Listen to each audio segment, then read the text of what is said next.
Mamma mia, salut les amis et bienvenue dans cette vidéo numéro 24.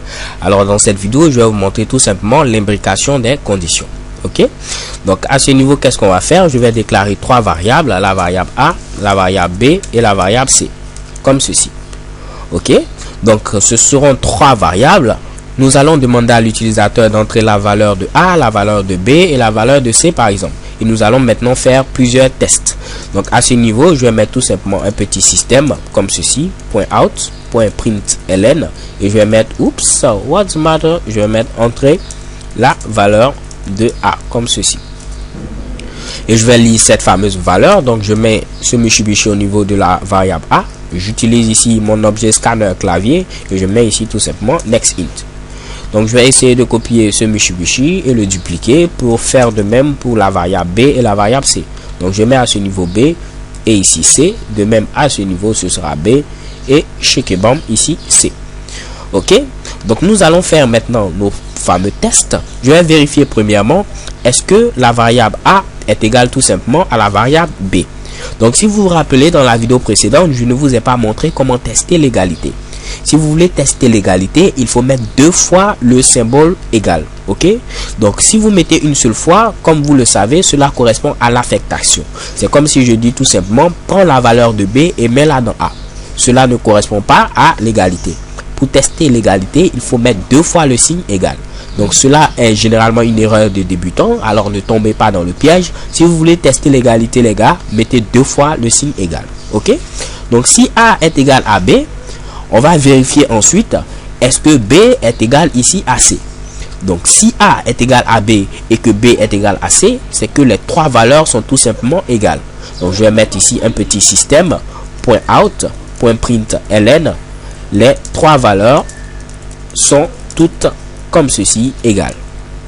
Ok, donc dans le cas contraire, je vais mettre ici un else et je vais faire un petit système .out, oups, .println et je vais mettre tout simplement la valeur de A est différente de B.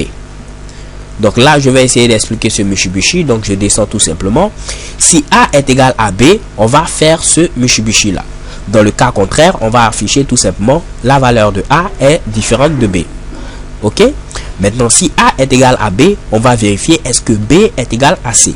Donc si B est égal à C, on va mettre les trois valeurs sont toutes égales.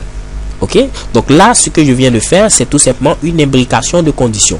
Dans cette condition qui est présente à ce niveau, j'ai mis ici une autre condition. Donc vous pouvez imbriquer les conditions comme vous le voulez. C'est qu'à ce niveau il peut y avoir une autre condition, ainsi de suite, comme vous le voulez. Mais généralement lorsqu'on essaie trop d'imbriquer ici les conditions, le code devient illisible. Donc n'en abusez pas, vous avez quelques tests, essayez au mieux de pouvoir diminuer ici le nombre de conditions. Ok, donc là on va tenter d'exécuter ce code. Je vais cliquer ici sur Run pour exécuter ce Mitsubishi.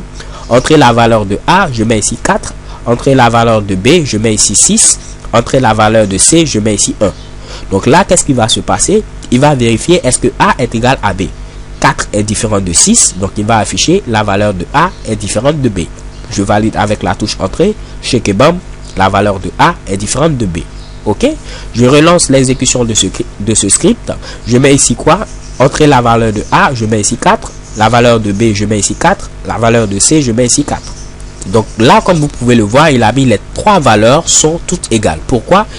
A est égal à B. 4 est bel et bien ici à 4. Donc il va venir tester est-ce que B est égal à C.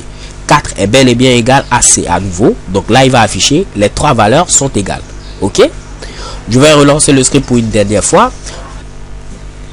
Alors à ce niveau, on demande d'entrer la valeur de A. Je vais mettre pourquoi pas 4. La valeur de B, je vais mettre ici 4. La valeur de C, je vais mettre ici 2. Alors selon vous, qu'est-ce qui va se passer? Mettez pause et donnez-moi ici la réponse. Alors si vous continuez, c'est que vous avez la réponse. Ici, qu'est-ce qui va se passer? Est-ce que A est égal à B? Oui. 4 est égal à 4. Donc il va venir à ce niveau. Est-ce que B est égal à C? 4 est différent de 2. Donc il ne pourra pas rentrer ici dans ce code-là. Donc vu qu'il ne pourra pas rentrer, alors rien ne va s'afficher. Puisqu'on ne pourra pas exécuter ce Mitsubishi et nous n'avons pas mis ici de bloc else. Donc rien ne va s'afficher à ce niveau. Je valide avec la touche entrée et chez Kebam, rien ne s'affiche. Si par contre j'avais mis tout simplement un fameux else à ce niveau et je mettais ici un système comme ceci .out, .print ln, et j'avais mis tout simplement ici la valeur de B est différente comme ceci de C. Je mets mon point virgule et je n'oublie pas d'enlever ce fameux Mitsubishi là.